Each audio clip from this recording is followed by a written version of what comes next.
இன்றைக்கு பாஸ்கா எண்கிழமையில் திங்கட்கிழமை ஏப்ரல் மாதம் 21ஆம் தேதி. இன்று தேவன் நமக்கு தரும் ஜீவநீர் ஊற்றான இறை வார்த்தைகள் புனித மத்தேயு எழுதிய நற்செய்தி இயல் 28 இறை வார்த்தைகள் 8-15 முடிய. அக்காலத்தில் கல்லறையில் இயேசுவை காண வந்த பெண்கள் கல்லறை விட்டு விரைவாக புறப்பட்டு சென்றார்கள். அவர்கள் அச்சமுற்றாலும் அதே வேளையில் பெரும் மகிழ்ச்சி உற்றவர்களாய் அவருடைய சீடருக்கு அறிவிக்க ஓடினார்கள். திடீரென்று இயேசு அவர்களை எதிர்கொண்டு வந்து வாழ்த்தினார். அவர்கள் அவரை அணுகி அவர் காலடிகளை பற்றி கொண்டு பணிந்து நின்றார்கள். அப்பொழுது இயேசு அவர்களிடம், அஞ்சாதீர்கள், என் சகோதரர்களிடம் சென்று அவர்களை கலிலேயாவுக்கு போகுமாறு சொல்லுங்கள், அங்கே அவர்கள் என்னை காண்பார்கள் என்றார். அவர்கள் போய்கொண்டிருந்த போது காவல் வீரருள் சிலர் நகரத்திற்குள் சென்று நிகழ்ந்தவை யாவற்றையும் தலைமை குருக்களுக்கு அறிவித்தனர். அவர்கள் மூப்பர்களுடன் கூடி கலந்து ஆலோசித்து தலைமை அப்படை வீரருக்கு மிகுதியாக பணம் கொடுத்து, நாங்கள் தூங்கிக் கொண்டிருந்த போது இயேசுவின் சீடர் இரவில் வந்து அவரது உடலை திருடிச் சென்று விட்டனர் எனச் சொல்லுங்கள்.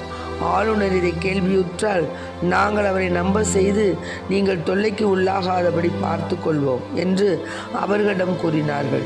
அவர்களும் பணத்தை பெற்றுக்கொண்டு தங்களுக்கு அவர்கள் சொல்லிக் கொடுத்தவாறே செய்தார்கள். இந்நாள் வரை இந்த வதந்தி யூதரிடையே பரவியிருக்கிறது. ஆண்டவரின் அருள்வாக்கு. கிறிஸ்துவே மக்கு புகழ். இன்றைக்கு நம் தேவன் தரும் ஜீவநீரூற்றான இறை வார்த்தைகளை கேட்டோம். உண்மை எப்போவுமே பொய்த்து போவது கிடையாது. உண்மை என்று உண்மையாகத்தான் இருக்கும். அது எவ்வளவு தூரம் அதை நோண்டி நொங்க எடுத்தாலும் சரி, உண்மை தான். எப்படி சூசன்னாவை அவருடைய அந்த அழுகுரலை கேட்ட ஆண்டவர் அவளுக்கு அந்த உண்மையை, அவள் என்ன தவறுமே செய்யலை, ஆனால் அவள் மீது பழி போட்டாங்க இந்த முதியோர்கள்.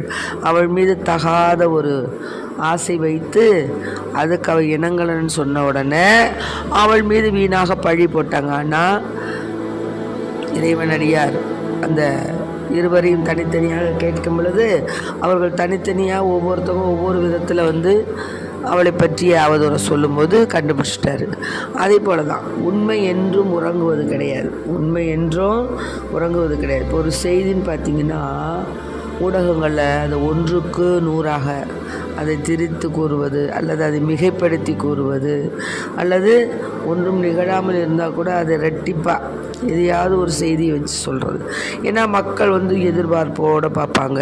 ஒரு பிரேக்கிங் நியூஸ்னு கொடுத்துட்டு அதுக்கு ஒரு டியூனை பயங்கரமாக கொடுத்துட்டு அதுக்கு ஒரு ஃபோக்கஸ் காமிச்சு, இப்படியாக ஃபோக்கஸ் காமிக்கக்கூடிய உலகம் இது. ஆனால் உண்மை உண்மை உண்மை உண்மை வாழ்க்கையில் இறை திட்டத்துக்கு கீழ்ப்படிந்து தன்னையே ஒருத்து தியாகம் பண்ணி கல்வாரியில் பயங்கரமான பாடுகள் பட்டு கல்வாரியில் தன்னுடைய உயிரை கொடுத்த தேவன் உண்மைக்கு உண்மைதான் அவர் சான்று, உண்மைக்கு உண்மை சான்று கூறினார். அப்படிப்பட்ட தேவனை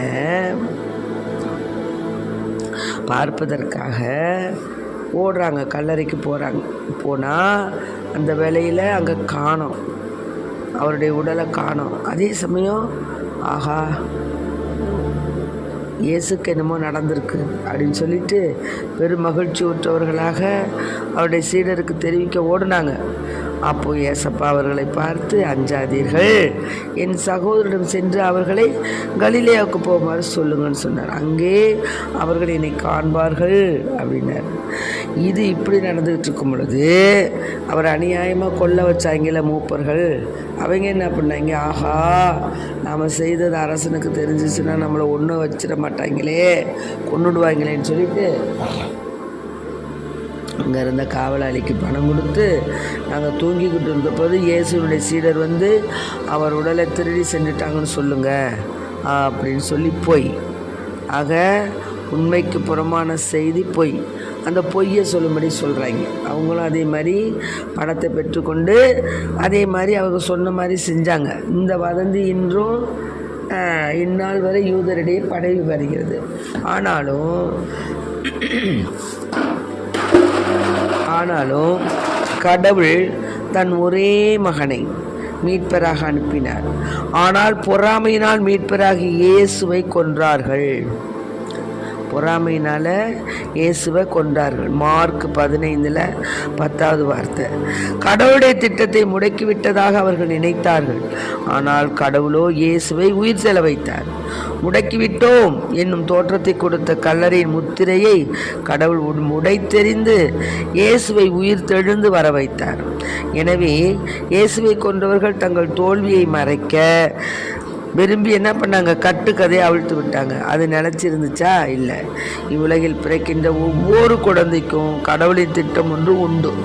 அதனால குழந்தைகளை நம்ம ஈஸியாக என்ன செய்கிறோம்? கருச்சிதைவு வேற செய்கிறோம். நம்ம எவ்வளோ பெரிய பாவத்தை நம்ம கட்டிக்கிறோம் பாருங்கள்.